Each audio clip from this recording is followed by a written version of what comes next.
Southern অ্যাভিনিউয়ে অভিনেত্রীর গাড়িতে হামলা ভাঙচুরের অভিযোগ। অভিযুক্ত সেনা অফিসারকে গ্রেফতার করল টালিগঞ্জ থানার পুলিশ। ধৃত ব্যক্তি সেনাবাহিনীর জুনিয়র কমিশনড অফিসার। খবর পুলিশ সূত্রে। আলিপুরের কমান্ড হাসপাতালে কর্মরত তিনি, এমনটাই পুলিশ সূত্রে জানা গিয়েছে। অভিনেত্রীর বিরুদ্ধেও মোটর বাইকে ধাক্কা মারার পাল্টা অভিযোগ দায়ের হয়েছে। ফটোটা তুলেছি ওনার। হ্যাঁ ফটো আমি তো সরাসরি চলে যাব। অভিনেত্রী পায়েল মুখোপাধ্যায় আমাদের সঙ্গে রয়েছেন, হিন্দল দে রয়েছেন আমাদের সঙ্গে। হিন্দল, পায়েলের ঠিক কি অভিযোগ এবং পাল্টা তার বিরুদ্ধেও তো ইতিমধ্যেই অভিযোগ দায়ের হয়েছে, ধাক্কা মারার অভিযোগ? একেবারেই দেখো, আমরা সরাসরি কথা বলে নেব পায়েল মুখোপাধ্যায়ের সঙ্গে। তিনি রীতিমতো এখনো পর্যন্ত আতঙ্কের মধ্যে রয়েছেন। পায়েল, এখনো আতঙ্ক কাটিয়ে উঠতে পারে না, অবশ্যই মানে এটা যে হতে পারে, মানে শুনছি অনেকদিন ধরেই কলকাতায় হচ্ছে, আমরা এই সব র্যালিতেও যাচ্ছি, মুভমেন্টও করছি, কিন্তু এটা যখন নিজের ঘরে হয় না, নিজের সাথে হয়, তখন বোঝা যায় যে কি অ্যাকচুয়ালি সিচুয়েশনটা কতটা ভয়ানক হয়েছিল, ঘটনাটা কি ঘটেছিল এবং কতটা অসহায় লাগছিল সেই মুহূর্তে।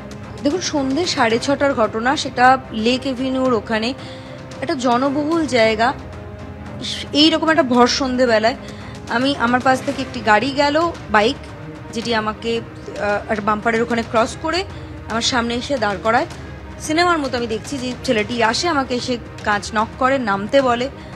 আমি একটু উইন্ডোটা, আমি একা সেলফ ড্রাইভ করছিলাম গাড়িটা, তো আমি কাঁচটা একটু নামানোর পরে সে আমাকে খুবই একটা অ্যাগ্রেসিভ একটা বডি ল্যাঙ্গুয়েজ ছিল, আমাকে বেরোতে বলে। আমি অবভিয়াসলি আমার ভয় লাগে একজন মহিলা হিসেবে, আমি সাথে সাথে গাড়িটা লক করি এবং কাঁচটা তুলে দিই। এবং তখন ও হিট করতে থাকে গাড়িতে, ঠিক আছে, হিট করতে থাকে, কিক করে, এবং তারপরে হিট করে ওর লাস্ট পাঞ্চটাতে কাঁচটা ভেঙে যায়। পুরো কাঁচটা আমার উপরে এসে পড়ে, আমার মুখে চোখে সব জায়গায় পড়ে, হাতে কেটে যায়। লাকিলি আমার চোখ টোক বেঁচে গেছে। এবং ও হাত ঢোকানোর চেষ্টা করে। দ্যাট মোমেন্ট ক্যাওসটা যেহেতু চলছিল, পাবলিক এসে যায়, যারা আমাকে সত্যি অনেকটা হেল্প করেছে, এবং পাবলিক এসে ওকে ধরে, এবং আমি ওদেরকে বলতে থাকি প্লিজ ওর গাড়িটাকে ধরুন বা ওকে ধরুন। পাবলিক বলে চিন্তা করো না, আমরা করছি। তো ওকে ধরা হয়, এবং তারপরে ওরাই পুলিশকে কল করেন, পুলিশ এসে তারপর ওনাকে অ্যারেস্ট করেন এবং আমাকে রেস্কিউ করেন। সো হচ্ছে নারী নিরাপত্তা নিয়ে বারংবার প্রশ্ন উঠছে।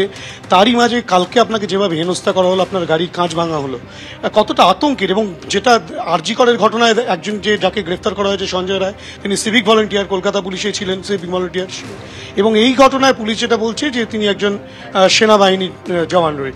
সেক্ষেত্রে এই যারা নিরাপত্তার দায়িত্ব দেবে, তারাই এই ধরনের ঘটনা ঘটাচ্ছে, কতটা আতঙ্ক।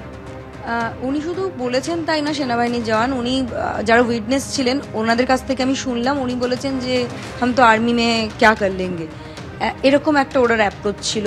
এবং মানে এটাই হচ্ছে ব্যাপার যে ক্যা কর লেঙ্গে, এই মাইন্ডসেটটাই লোকজনের চলছে, যে এত বড় বড় ইনসিডেন্ট হয়ে যাচ্ছে, সেখানে কিছু তো হচ্ছে না আলটিমেটলি। মানে লোকরা যারা অপরাধী মনস্ক, যারা তাদের কাছে ব্যাপারটা ভীষণ ক্যাজুয়াল হয়ে যাচ্ছে, যে ঠিক আছে আমরা করবো। প্রথম কথা তো পালানোর চেষ্টা করছিল, জানে 10টা করবো, একটা তো যদি ধরাও পড়ি, সেখানে টাকা পয়সা দেবো, সেটেলমেন্ট হয়ে যাবে। তো এই মানসিকতাটা কাজ করছে অ্যাকচুয়ালি। আমি চাই অবশ্যই এক্ষেত্রে যে এর শাস্তি হোক, এবং বাকি প্রত্যেকটা ক্ষেত্রে, সেটা আরজিকর থেকে শুরু করে সব ক্ষেত্রেই শাস্তি হোক। কারণ যতক্ষণ ওই দৃষ্টান্তমূলক দৃষ্টান্তটা ক্রিয়েট হবে, মানুষ কিন্তু জিনিসটাকে টেকেন ফর গ্রান্টেড নিয়ে চলেছে। আতঙ্কের রয়েছে কলকাতায়। এখন কি রাস্তায় বেরোতে ভয় পাবেন গতকালের ঘটনার পর? হ্যাঁ, পাবো, অবশ্যই পাবো। আমি মানে পাই না জেনারেলি, আমি আমাদের কাজের থেকে অনেক সময় ফিরতে লেট হয়, আমি সেলফ ড্রাইভে ফিরি, কোনোদিনই ভয় লাগেনি। কিন্তু এটা না, নিজের চেনা যে কলকাতা, সেই কলকাতা দেখতে পাচ্ছি না। মানে আমি বাইরেও শুটিংয়ে যাই, বাইরে যখন বিভিন্ন জায়গায়, আমি সবসময় বলি যে আমাদের কলকাতা খুব সেফ। কলকাতা মেয়েদের জন্য কলকাতার মতো সেফেস্ট সিটি নেই।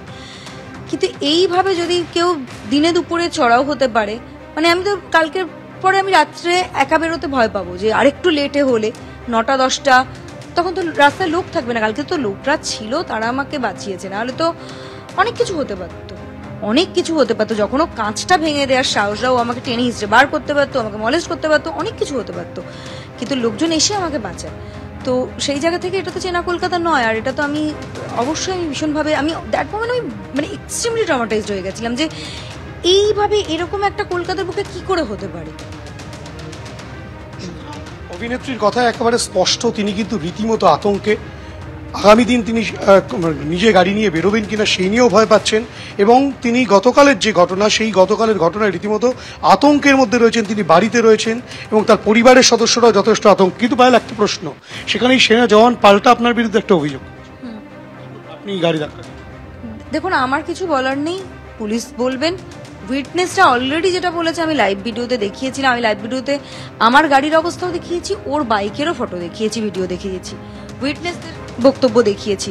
সো বাকিটা তো এখন আপনারা দেখতেই পাবেন। আশা করবো সিসিটিভি ফুটেজও পেয়ে যাবেন, নিশ্চয়ই পাবলিশ করা হবে। সুতরাং সিসিটিভি ফুটেজও দেখা হোক। সেনা জওয়ানের যে অভিযোগ রয়েছে সেই পরিপ্রেক্ষিতে তেমনটাই অভিনেত্রীর দাবি, এবং তিনি রীতিমতো আতঙ্কের মধ্যে প্রহর কাটাচ্ছেন। হিন্দল, ধন্যবাদ।